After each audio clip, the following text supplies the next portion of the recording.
Hello friend, welcome to my YouTube channel executive learning. आज हम पढ़ेंगे नाजीवाद एवं जर्मनी में नाजीवाद का उदय किस प्रकार हुआ था, इसके बारे में पढ़ेंगे। नाजीवाद क्या है और जर्मनी में इसका उदय। नाजीवाद जर्मन तानाशाह एडोल्फ हिटलर की विचारधारा थी। यह विचारधारा सरकार और आम जनता के बीच एक नए रिश्ते के पक्ष में थी। इस विचारधारा के अनुसार इसके अनुसार सरकार के हर योजना में पहल हो, परंतु फिर वह योजना जनता समाज की भागीदारी से चले। कट्टर जर्मन राष्ट्रवाद, देश प्रेम, विदेशी विरोध, आर्य और जर्मन हित इस विचारधारा के मूल अंग थे। जो नाजीवाद थी कि जर्मन तानाशाह एडोल्फ हिटलर की विचारधारा थी। यह विचारधारा क्या था? यह विचारधारा सरकार और आम जनता के बीच एक नए रिश्ते के पक्ष में थी। इसके अनुसार, इस विचारधारा के अनुसार कि सरकार की हर योजना में कि जनता की पहल हो, परंतु फिर वह योजना जनता व समाज की भागीदारी से चले। कट्टर जर्मन राष्ट्रवाद, देश प्रेम, विदेशी विरोध, आर्य और जर्मन हित इस विचारधारा के मूल अंग थे। जो ये विचारधारा थी, इसमें क्या था? कट्टर जर्मन राष्ट्रवाद था, देश प्रेम, विदेशी विरोध में जो जर्मनी के विरोधी हैं उसके कम्प्लीटली अगेंस्ट होना, तो जर्मन हित के इस विचारधारा के मूल अंग थे। जर्मनी में फांसीवाद का उदय किस प्रकार हुआ? जर्मनी में नाजीवाद का उदय किस प्रकार हुआ? दो विश्व युद्धों के मध्य में यूरोप के इतिहास की प्रमुख विशेषता सर्वसत्तावादी ताकतों का उदय थी। 1920 के दशक में इटली में मुसोलिनी का फासिस्ट राज्य का स्थापित इटली में मुसोलिनी ने फासिस्ट राज्य को स्थापित किया। तो 1930 के दशक में हिटलर के नेतृत्व में नाजी सत्ता में आए। जर्मनी में नाजीवाद के उदय के प्रमुख कारण निम्नलिखित थे। प्रथम था कि प्रथम विश्व युद्ध और वर्साई की संधि हुई थी, उसके कारण नाजीवाद का उदय हुआ। प्रथम विश्व युद्ध 1914 से 18 में जर्मनी की शर्मनाक पराजय का सामना करना पड़ा। जर्मन जनता युद्ध की पराजय से अपमानित महसूस करती थी तथा वर्साई की थोपी गई संधि से नाराज थी। विश्व युद्ध से पूर्व जर्मनी यूरोप की प्रमुख शक्ति था। विश्व युद्ध की पराजय ने जो घाव दिए, उस पर वर्साई की संधि ने नमक छिड़कने का काम किया। संधि के शर्तों के अनुसार जर्मन को युद्ध के लिए भारी हर्जाना देना स्वीकार करना पड़ा। यूरोप के बाहर उसे सभी उपनिवेश छीन लिए गए। उसकी सेना की संख्या 1 लाख निर्धारित कर दी गई। जर्मनी को अपने कई इलाके विजेताओं को सौंप देने पड़े, पर सबसे अधिक अपमानजनक प्रावधान के अनुसार उसे युद्ध अपराध स्वीकार करना पड़ा। संधि की इन शर्तों ने जर्मन जनता को जो मानसिक घाव दिए, उनको भरने में प्रजातांत्रिक सरकार पूर्णतः विफल रही। उसकी असफलता ने नाजी ताकत के उदय के लिए जमीन तैयार की। पर जो जर्मनी में नाजीवाद का उदय हुआ, तो फर्स्ट कारण तो ये था कि प्रथम विश्व युद्ध व वर्साई की संधि उसके लिए क्या थी? नाजीवाद के उदय के कारण हुआ था। एक तो जर्मनी विश्व युद्ध में हारा और दूसरी उसे वर्साई की संधि स्वीकार करनी पड़ी। ये उसके लिए बहुत ही अपमानजनक बात थी उस टाइम पे।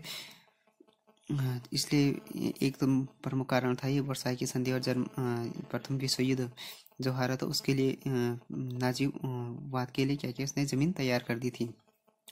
दूसरा हो गया आर्थिक कारण। जर्मनी में नाजीवाद के उदय का दूसरा महत्वपूर्ण कारण देश की आर्थिक दशा थी। प्रथम विश्व युद्ध जर्मनी की अर्थव्यवस्था के लिए विनाशकारी सिद्ध हुआ। जर्मनी में कृषि तबाह हो गई और उद्योग धंधों का पतन हुआ। सरकार वित्तीय संकट के भंवर में फंस गई। वर्साई की संधि आर्थिक प्रावधानों की स्थिति ने बद से बदतर बना दिया। जर्मनी से युद्ध के हर्जाने के रूप में जिस धनराशि की मांग की गई, उसका भुगतान करने की क्षमता जर्मनी में नहीं थी। 1920 के दशक के मध्य जर्मनी की आर्थिक स्थिति में सुधार होने लगा। 1930 में आरंभ हुई विश्वव्यापी आर्थिक महामंदी ने पुनः अर्थव्यवस्था को पीछे धकेल दिया तथा संपूर्ण प्रगति तिरोहित हो गई। 1934 तक चली इस महामंदी ने सबसे ज्यादा नुकसान जर्मनी की अर्थव्यवस्था को पहुंचाई। एक बार पुनः सरकार तथा व्यवस्था को आर्थिक संकट के लिए दोषी माना गया। इसका लाभ नाजी पार्टी को मिला। जो दूसरा कारण था, आर्थिक कारण था जर्मनी में नाजीवाद का। तृतीय विश्व युद्ध के कारण क्या हुआ कि प्रथम विश्व युद्ध के कारण क्या हुआ कि जर्मनी की अर्थव्यवस्था पूरी तरह तबाह हो गई और उद्योग धंधों का पतन हो गया। सरकार वित्तीय संकट में फंस गई और वर्साई की जो संधि थी उसके आर्थिक प्रावधानों के कारण जर्मनी की अर्थव्यवस्था को क्या बद से बदतर कर दिया गया। 1920 के दशक में जर्मनी की अर्थव्यवस्था के में थोड़ा सा सुधार होने लगा। 1929 में फिर भी क्या हुआ कि विश्वव्यापी आर्थिक महामंदी, इससे सबसे ज़्यादा नुकसान जर्मनी को ही हुआ, जो कि 1934 तक चली। एक बार पुनः इस आर्थिक मंदी ने क्या किया कि सरकार व व्यवस्था को आर्थिक संकट के लिए दोषी माना। इसका लाभ नाजी पार्टी को मिला। तीसरा कारण था राजनीतिक कारण। नाजीवाद के उदय के राजनीतिक कारण एक न होकर अनेक कारणों में सबसे महत्वपूर्ण कारण बीमक जनतंत्र की विफलता थी। जनतंत्र का दौर राजनीतिक अस्थिरता का दौर था। जनता की माली हालत में सुधार होने के स्थान पर गिरावट आई। वह राष्ट्र की गौरव को पुनः स्थापित नहीं कर सका तथा अपने लिए घातक दक्षिणपंथी एवं वामपंथी उग्रवाद पर अंकुश लगाने में असफल रहा। 1932 में हुई संसदीय चुनाव में कम्युनिस्ट पार्टी को 50 लाख व हिटलर के नेतृत्व वाली दक्षिणपंथी उग्रवाद को 1 करोड़ 10 लाख मत प्राप्त हुए। जो राजनीतिक कारण था, फर्स्ट कारण ये था कि जो बीमर जनतंत्र की विफलता थी। जनतंत्र के इस दौर में क्या हुआ कि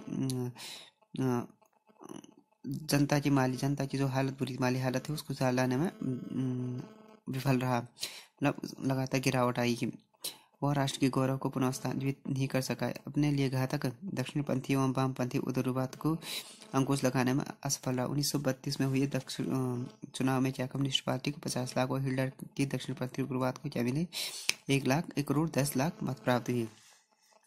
नाजीवाद के दूसरा कारण राजनीतिक कारण स्वयं हिटलर था। हिटलर के संगठन, प्रसार व भाषण की कला में क्या थी, क्षमताओं का विरल मिश्रण था। हिटलर क्या था कि संगठन, प्रसार व उसमें कुछ विरल मिश्रण। हिटलर ने अपने राजनीतिक संपर्क किया 1919 में नेशनल सोशलिस्ट वर्कर्स पार्टी के संस्थापक सदस्य के रूप में आरंभ किया। आरंभ से ही हिटलर यहूदियों और मार्क्सवादियों के प्रति क्या था, दुर्भावना से ग्रस्त था। उसका मानना था कि हिटलर का मानना था कि यूरोप में अपना अस्तित्व पाने के लिए जर्मनी को मजबूत नेतृत्व की आवश्यकता है।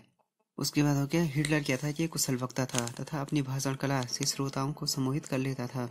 हिटलर क्या था, कुशल वक्ता था। उसे क्या करता था कि जनता को क्या करता, सम्मोहित कर लेता। वो अपने भाषण से व्यक्ति की भावनाओं को भड़काता। उसने जर्मन जनता को यह विश्वास दिलाया कि वह विशुद्ध आर्य है, वह विश्व पर राज्य करने के लिए पैदा हुए हैं। उसका मानना था कि यहूदी गद्दार हैं, उनके कारण जर्मनी विश्व युद्ध में पराजित हुआ, उन्हें समाप्त करना जरूरी है तथा कम्युनिस्ट जर्मन समाज के लिए खतरनाक है, उन्हें कुचल देना होगा। आम जर्मन के लिए यह सब सुखद था। वह भारी संख्या में हिटलर के अनुयायी हो गए तथा उनके समर्थक में हिटलर को सफल बनाया। तीसरा था नाजियों के उदय का तीसरा कारण था कम्युनिस्टों के बढ़ते प्रभाव से मौजूद व्यवस्था तथा सत्ताधारी वर्ग के लिए उत्पन्न संकट था। जो तीसरा कारण था कम्युनिस्टों का बढ़ता प्रभाव, जिससे क्या हुआ था, मौजूदा व्यवस्था में सत्ताधारी वर्ग के लिए उत्पन्न संगठन। प्रथम विश्व युद्ध की समाप्ति के उपरांत कम्युनिस्टों ने जर्मन क्रांति का प्रयास किया। जो प्रथम विश्व युद्ध हुआ उसके उपरांत क्या कम्युनिस्टों ने क्या किया, जर्मनी में क्या किया, क्रांति का प्रयास किया, जो कि निष्फल रहा। इसकी असफलता से के बावजूद साम्यवादियों की लोकप्रियता बढ़ती गई। जर्मनी के पूंजीपति, भूस्वामी व दूसरे धनिक वर्ग थे कम्युनिस्टों की इस बढ़ती सफलता से क्या हो गए, चिंतित हो गए। हिटलर ने इस भय का दोहन किया तथा यह विश्वास दिलाया कि केवल वही कम्युनिस्टों को रोक सकता है। हिटलर ने कम्युनिस्टों के बढ़ते कुल मिलाकर हिटलर ने कम्युनिस्टों के बढ़ते प्रभाव का क्या बढ़ते हुए प्रभाव का क्या फायदा उठाया और उसने ये विश्वास दिलाया कि वह धनिक कम्युनिस्टों को रोक सकता है। और नाजीवाद को उदय का चौथा कारण था वैचारिक कारण यह प्रथम विश्व युद्ध तथा उनके परिणामों ने निराशा एवं मोहभंग की स्थिति पैदा किया। विचारों के जगत में इसने नैराश्यवादी विचारों को जन्म दिया। नैराश्यवाद की सफलता एवं बढ़ते प्रभाव का परिणाम था जनतांत्रिक पद्धति एवं व्यवस्था पर से ही लोगों का विश्वास समाप्त हो जाना, जिसका लाभ नाजी पार्टी को मिला।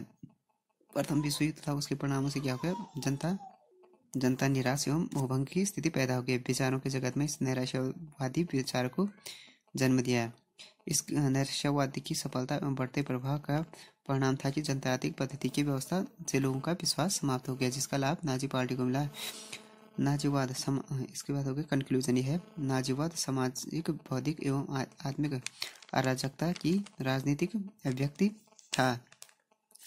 यह व्यक्तिवाद, प्रजातंत्र, साम्यवाद तथा समाजवाद, उदारवाद, अंतर्राष्ट्रीयता एवं शांति का पूर्ण निषेध था।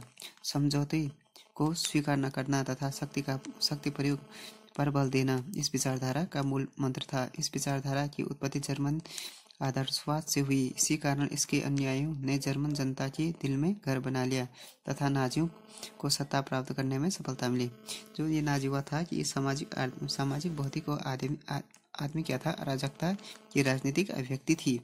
यह व्यक्तिवाद, प्रजातंत्र, साम्यवाद, समाजवाद, उदारवाद, अंतर्राष्ट्रीयवाद, शांति का पूर्ण निषेध था। ये क्या था, व्यक्तिवाद का भी विरोधी था, प्रजातंत्र का भी, साम्यवाद का भी, समाजवाद का भी, उदारवाद का भी था, अंतर्राष्ट्रीयवाद, शांति का पूर्ण विरोधी था। समझौते को स्वीकार न करना तथा समझौते को भी स्वीकार नहीं करता था। ये नाजीवाद और शक्ति प्रयोग पर बल पर इस विचारधारा का मूल मंत्र था। शक्ति इस विचारधारा की क्या थी, मूल मंत्र। इस विचारधारा की उत्पत्ति जर्मन आदर्शवाद से हुई थी। इसी कारण इसके अनुयायियों ने जर्मन जनता के दिल में घर बना लिया था। नाजियों को सत्ता प्राप्त करने में सफलता मिली थी। तो ये हो गया नाजीवाद एवं जर्मनी में नाजीवाद का उदय के बारे में है ये video. If you like this channel please subscribe. If you like this video please subscribe my channel and like, comment, share this video.